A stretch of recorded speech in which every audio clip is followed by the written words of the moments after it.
देखा जाए तो हर एक चीज के लिए रोना होता है, लेकिन अगर हमें उसी कम सीमित समय में सीमित संसाधन में ही एडजस्ट करना है तो हमको खुशी खुशी वही काम हमको करना है, तो क्यों ना हम उस काम को खुशी खुशी करें। कुछ टीचर्स की मजबूरी होती है जो बहुत दूर जाते हैं 80-80 100-100 किलोमीटर, तो कभी वो लेट हो जाते हैं, कभी कोई प्रॉब्लम आ जाती है, कभी ऐसे गांव से टीचरों को निकलना पड़ता है कि बाढ़ आ जाती है, बाढ़ से क्रॉस करते हैं, उसमें भी टीचर्स बहुत अच्छा काम करते हैं। तो बस मैं सभी शिक्षिकाओं को यही कहना चाहूंगी, जिस तरह हम अपने बच्चे के लिए परेशान हैं कि जैसे मोहल्ला क्लास मैंने इस तरह से स्टार्ट किया था कि मेरे बेटे की क्लास शुरू हो गई थी, मैं सोच रही थी मेरा बेटा पढ़ना शुरू हो गया और मेरे बच्चे तो ऐसे ही बैठे हैं, ये सोच करके मैंने मोहल्ला क्लास शुरू किया था।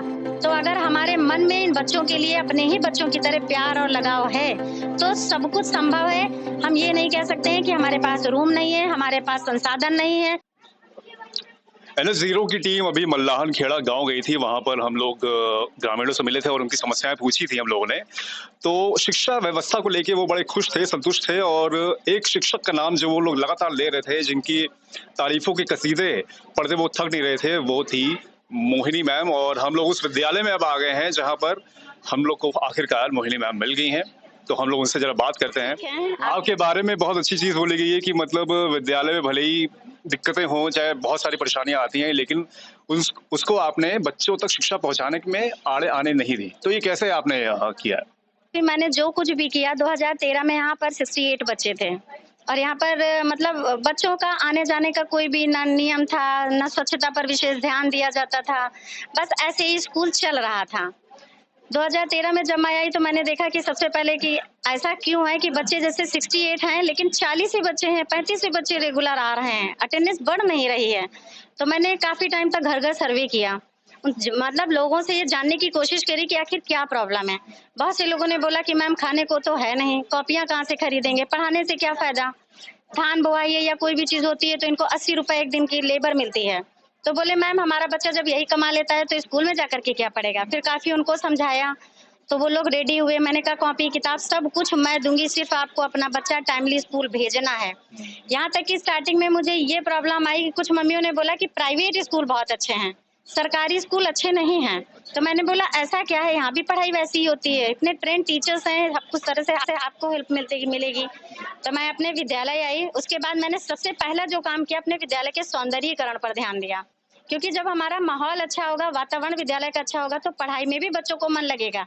और जो बच्चों में एक फीलिंग होती है कि ना कि मैं प्राइवेट नहीं जा सकता हूँ क्योंकि मेरे माँ बाप गरीब हैं। कुछ बच्चों ने ऐसा भी बोला कि मेरे माँ बाप गरीब है इसलिए हम सरकारी स्कूल में जाते हैं। तो मैंने कहा नहीं, ऐसा फीलिंग तो बिल्कुल नहीं होना चाहिए। विद्या का मंदिर होता है विद्यालय, हर बच्चे को सिर्फ ये होना चाहिए कि मैं विद्यालय जा रहा हूँ ज्ञान प्राप्त करने, सरकारी और प्राइवेट से मतलब नहीं है।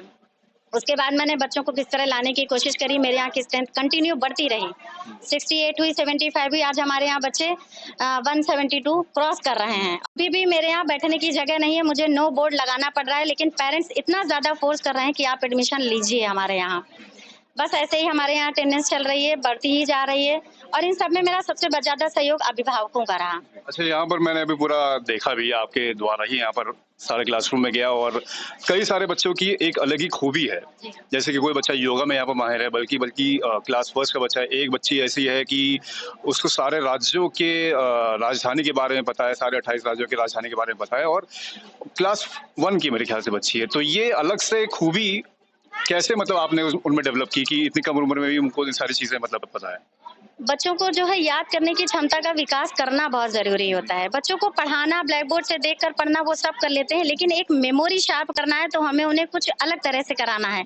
तो उसमें ये मेरा ब्लैक बोर्ड बहुत सक्सेस हुआ। और हमारे विद्यालय में 2016 में मैंने कॉम्पिटिशन होता है सरोजनी नगर में, उन्नयन क्विज, वहां मैं अपने बच्चे लेकर के गई थी। आज वो बच्ची आपके सामने खड़ी, एक बच्ची यहाँ पर खड़ी भी है वो। तो ये 3 बच्चों ने हमारे टाई अप हो गया था सेकंड में, तो ये बच्चे जीते थे। उसके बाद मैं रेगुलर लेकर जाती हूँ, बीकेटी से हमारे बच्चे प्रथम होकर निकलते हैं। और इस साल हमारे यहाँ बच्चों ने 2019 में 18 में लखनऊ जनपद भी विजय हुए हैं।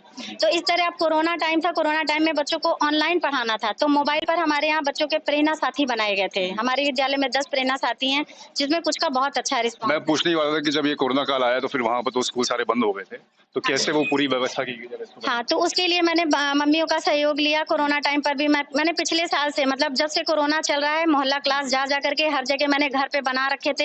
हमारे यहाँ 3 मजरे के आते हैं, चंदन कुंड, मल्लाहन खेड़ा और कठवारा, हर जगह मम्मियों का सहयोग लिया। हमारे ही पढ़ाए बच्चे थे, उन्होंने भी सहयोग किया और उन्हीं के सहयोग से मैंने मोहल्ला क्लास को बहुत सक्सेस किया। मतलब हमारे बच्चे अगर 170 हैं, 172 तो 150, 140 मेरे कवर हो रहे थे मोहल्ला क्लास में। वही बच्चे थे जो नाना नानी, दादा दादी, बस वही बच्चे मेरे बच्चे थे। मोस्टली बच्चे मेरे मोहल्ला क्लास में थे। और इस बार हमारे यहाँ चूंकि मिशन प्रेरणा, उसमें प्रेरणा साथी बनाना था, ऑनलाइन हमारे यहाँ बाकायदा पढ़ाई चली। हर क्लास की ग्रुप बने हुए हैं, हर क्लास के। और मेरे पास चूंकि मैं हेड हूँ तो मैंने हर क्लास का एक मिक्स ग्रुप बना रखा है, तो उनकी एक्स्ट्रा एक्टिविटी मेरी उस ग्रुप पे चलती है। और उसमें मेरा प्रेरणा साथी का सहयोग रहता है, जिसमें एक प्रियांशी जायसवाल है और एक कशिश वाजपेयी। इन दोनों का बहुत अच्छा सहयोग रहा, जिनकी वजह से मैं एक्स्ट्रा एक्टिविटीज, क्योंकि ये नए बच्चे हैं हमारे यहाँ, क्लास 1, 2, 3 के जो बच्चे हैं ये बिल्कुल नए बच्चे, जिनको मुझे छोटा बड़ा पढ़ाना पड़ रहा है। और कुछ बच्चे ऐसे जिनको प्रेरणा साथी के सहयोग से, मम्मियों के सहयोग से मैंने आज उनको किताब पर ले आया है। लेकिन ये परसेंट है, धीरे धीरे मैं बढ़ाने की भी कोशिश में कर रही हूँ। कि आपको कोई कमी जो लगती हो? हाँ, कमी, चूंकि हमारे यहाँ बच्चे रेगुलर संख्या में बढ़ रहे हैं और टीचर्स तो अब हमारे यहाँ इस साल अवेलेबल हो गई हैं, लेकिन रूम की बहुत बड़ी कमी है। और एक क्लास में बच्चों को बैठाना 50-50, 60, मतलब हमारे हर मोस्टली बच्चे 46 हैं इस समय क्लास 3rd में। चूंकि कोरोना टाइम है, हमें दूरियां भी बनाकर रखना है बच्चे को, तो 2 पालियों में हमारा चल रहा है, फर्स्ट शिफ्ट और सेकंड शिफ्ट। तो उस तरह से हम लोग मैनेज करते हैं। और हमारी ये कोशिश रहती है कि बच्चे खेल कूद पढ़ाई के साथ साथ, मंडल हमारे बच्चे विजयी हो चुके हैं और पढ़ाई में भी अव्वल हो रहे हैं। सांस्कृतिक कार्यक्रम में भी हमारे बच्चे शिक्षा मंत्री जी के द्वारा सम्मानित किए जा चुके हैं।